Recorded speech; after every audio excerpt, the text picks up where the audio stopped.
What's poppin', YouTube? Good morning. It is currently, Alexa, what time is it? The time is 10:39 a.m. 10:39 a.m. Had a pretty smooth night last night. I guess for those who follow me on Instagram, we had our hazard ball last night for the military. So it was held at the Georgia Aquarium. So, beautiful backdrop. You got the whales swimming by, schools of fishes. The food was pretty decent. I am pescatarian, so they allowed me to have the vegetarian meal, which was cheese tortellini, which was really good. But we'll get on that on another time.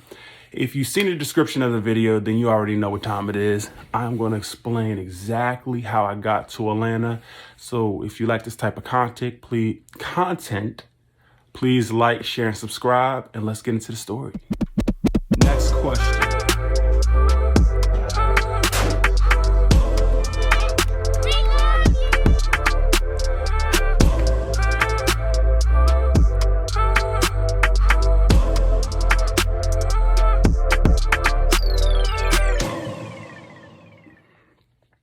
Make sure I ain't got no boogies or nothing. Oops, sorry about that. So, as the title describes, how I got to Atlanta. For some, it's a smooth transition.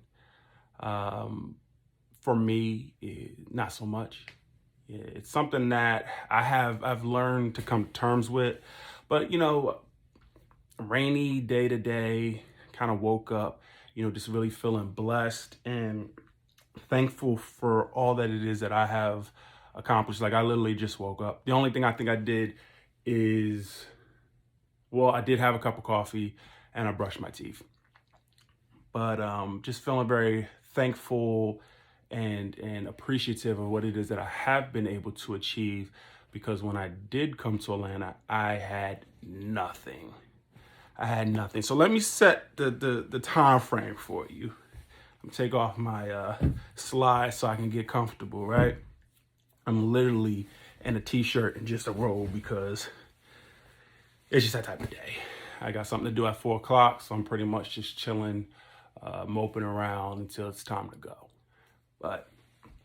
So let me set the time frame for you. This is about 2017. I gotten out of AIT in 2016. Now, when I was in AIT, I had a unfortunate event that occurred that kind of caused my life to just start to tumble. I was promised a number of things prior to going into AIT, and when I got back, none of those things were delivered on. So I found myself without a place to stay. I wasn't working at the time, kind of just really low on resources. And one of my closest friends that I still hold very dear to me to this day actually took me in. She had 2 young daughters, but she took me into her home. I always use the term kind of nurse me back to health, because I didn't realize how bad things were while I was in the eye of the storm, right? So I was living with her, and some situations kind of occurred to where it was kind of like it was a little bit uncomfortable. We weren't together like that. So it did kind of cause some issues with who she was with prior, because he assumed that we were together. But so, the environment started to become a little unhealthy. It was time for me to go. I felt like I had or was starting to outstay my welcome, even though, she's always told me, no, you're good. There's no problems. There's no issues. But to just dig a little bit deeper into what the situation was, is I was literally depending on this person. This person was cooking for me, of course, providing a shelter over my head, just overall taking care of me. And, as a man, especially as a man who's never been put in that position where you have to solely rely upon someone, it did begin to get a little bit uncomfortable. So, I've had a close friend that I've known for decades. We grew up together. Our family knew each other. We were like family. And this close friend, I won't say her name because for those who do know me, especially if you knew me back in high school, you know who this person is. So I'll just say, we'll call her Diane. No, I don't like that name, Diane, because Jenny. How about that? Jenny. So she'll be a Jenny for the purpose of this story. So Jenny would always be like, yo, why are you still staying down there when you can come down here? At the time, Jenny's mom had about a 5 or 6 bedroom house. Even her mother was like, yo, come down here. Prior to me leaving for basic training, the plan was for me to kind of transition down to Atlanta. And Jenny, who was working in the medical field, was going to help me get a job in the hospital that she was working at. Some situations arise where while in basic and AIT, Jenny met somebody, and that person ended up moving in with her, and she got pregnant, and the plans were changing.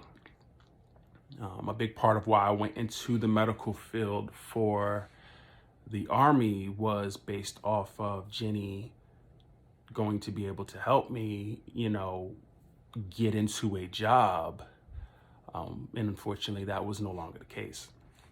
So we kind of fell out when I was in AIT, which is for those who may not know, AIT is kind of like your job training when you're in the military.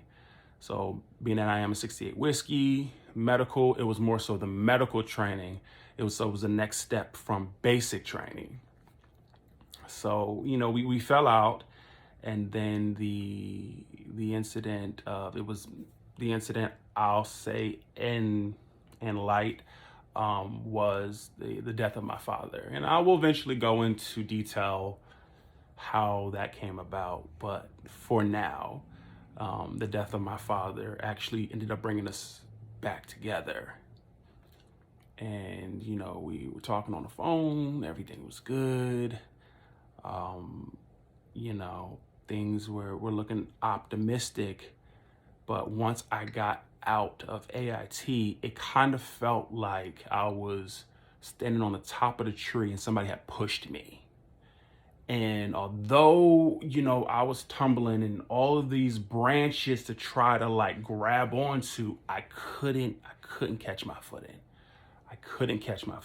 It was, you're still grieving. You're still grieving the death of your father. You're still working towards trying to establish now a job or a career, because prior to me leaving, I had left everything that I had because it was explained to me that when I got back, there would be the assistance to help me, in order to establish a new life, utilizing the skills that I had learned through my basic training in AIT. So, after a few months of just us, talking it over, they had helped me kind of devise a plan on how I was going to leave New York and get to Atlanta. I decided to take the move. I packed up, actually rented a van from the airport, packed all of my stuff into this van because the majority of it was clothes. I didn't have any crazy furniture like that because I left all of that at the old apartment that I was staying at. And, and I was living a pretty comfortable life prior to leaving to basic training. But, so just, a few things that I had. And I packed it up in a van and I drove from New York to Atlanta. The crazy thing is that during the time that I left, it happened to be a storm. So what would have taken, not as long as it took me to get there, it took me a lot longer because you couldn't even see in front of your face. And then, I was driving. I left kind of midday, a little bit later in the evening. I stopped a few times to just pull over and get some sleep because I, was just tired. But even, prior to me getting there, me and this person are on the phone. We're chopping it up. She's explaining to me, how we're going to change over my ID, how we're going, she's going to help me search for jobs. And I believe this person because of the fact that we had been, and at this time we weren't friends, we were family. I have definitely been there through their ups and downs. I often pride myself on being a person that really didn't need anybody. So that person, looking back on hindsight, the person was never really put in a position where they needed to be there for me like that. But I do feel, at least at that time, that they would have if needed. So, I'm driving, took about,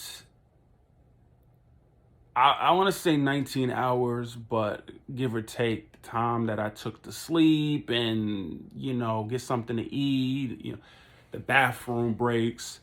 Let's just say it took closer to about a day for me to get here. Finally got here. It was early afternoon. I get to her apartment complex, and some of you may know, a lot of Atlanta apartment complexes are gated communities. So when I got there, I buzzed in, and she answered. Now, when you buzz in, it connects to your phone. So she, was able to communicate to me, and she had explained to me that she had went to work that day. And I kind of found it to be a little bit weird because we had spoke, we're literally speaking the night that I'm driving down there, leading into that morning. Listen, we're going to do this, we're going to do that. You're not going to have to worry. Just all these different opportunities that are, supposed to be provided, or whatever the case is. Just me taking that leap out on faith, never really asking anything of anybody. So I was optimistic. I'm ready to hit the ground running. She explained to me she was at work. I didn't find it to be that big of an issue because, as I stated before, at least I believe I stated before, she was pregnant at the time. So, she was working, saving up her money. You have a baby that's coming. And, you'll be out of work for a little bit. So she buzzes me in. She tells me kind of where to park, and pretty much I was supposed to just chill out until she got home, which isn't the worst thing. And as I explained to you before, the dude that she was kicking it with, I actually see him pull into the parking lot. Now I know it's him because, she explained to me the type of car he drives, and I had a general idea of what he looked like. So when he pulled in and he walked up to the complex that she lives in, especially when he walked up to the floor, I knew it was him. So, I'm actually on the phone with her as this is happening. I'm like, yo, dude just pulled into the complex. I'm about to go up there and knock on the door. I'm assuming he'll just let me in, and I'll just crash out until she get there, and then, we'll get the ball rolling, because obviously he knows that I'm coming if I'm going to be staying with you guys. And then that's when she hit me with the news. And pretty much what she was telling me is that although we have been speaking about this for months, although, you know, we had just spoke about this last night, you know, were practically begging me to come down here. And then I packed everything that I have and left everything that I knew. She had explained to me that she would no longer be able to help me. There's going to be a part 2 to this video, so I'm going to stop it here. If you're kind of feeling the story time, please like, share, and subscribe. But let me hit you back with that part 2, okay?